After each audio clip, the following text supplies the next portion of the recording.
Welcome back. It's time now for our weekly checkup with infectious diseases specialist Dr. Isaac Bogoch. Dr. Bogoch, always great to see you. Hope you're doing well. Oh, yeah, thanks. Having a good summer so far. Yeah, that's awesome. Okay, we're going to talk about legionnaires disease.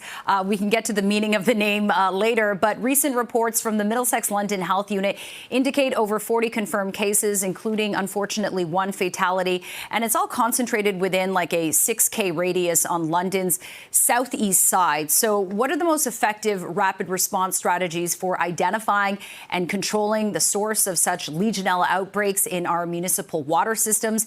And what immediate measures should doctors take when, seeing patients with this community-acquired severe pneumonia during the summer months?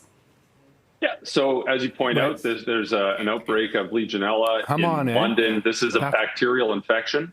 And what can happen is people can inhale this bacteria. It's not transmitted from person to person. It's transmitted from the environment to people. The bacteria lives in water.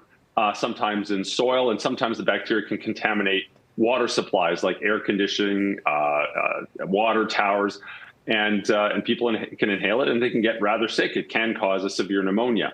There's always an epidemiologic outbreak, and they look for the common source of where the bacteria is coming from, and they can quell that source.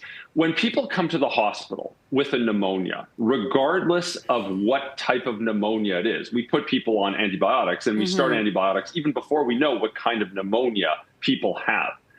If people are sick enough to be in hospital for pneumonia, the choice of antibiotics covers a lot of different types of bacteria, including Legionella, because we know it's out there and we know it can cause severe illness. So I think that's an important thing to recognize as well. It's not hard to treat. We do have the appropriate antibiotics, but it does still cause a severe pneumonia. And the key point that you mentioned is that you've got to find where the source is and quell that source. Yeah, okay, very important there. And moving on to measles now, I know data from Public Health Ontario shows quite a marked decline in weekly new measles cases, I think from like 96 to 33, then to just 12 over a 3-week span, this ending on June 21st of this year. Even as Ontario's cumulative outbreak since October of last year was over like 2,200 cases.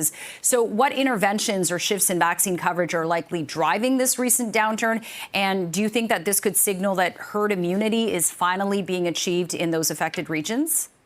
Yeah, I think there's a lot that's going into this. So for starters, huge credit to the local public health units that have community outreach, building community trust, lowering barriers to vaccines. That is significant work that is ongoing, that is quietly happening behind the scenes. And of course, that is accounting for a lot of what we're seeing. I think the other component, too, is we know this is a virus that can just rip through unvaccinated and under-vaccinated communities, and people get infected.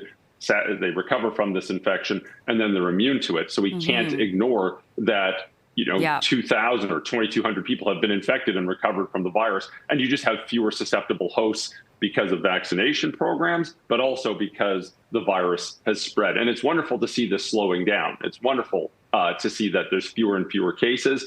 Again, never raise the victory flag until it's over.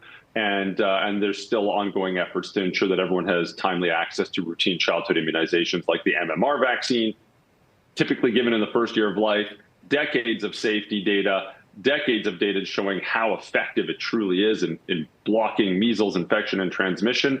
And let's hope that the local public health units continue with their good progress there. Yeah, fingers crossed. I know that the TDSB, they sent a letter out. They're quite adamant about, checking up with kids, making sure they're on top of their vaccination records, especially for measles. So good work there. Dr. Bogoch, always a pleasure chatting with you. Have a great week ahead, and we'll talk again soon. Take care. Thanks so much, Jennifer.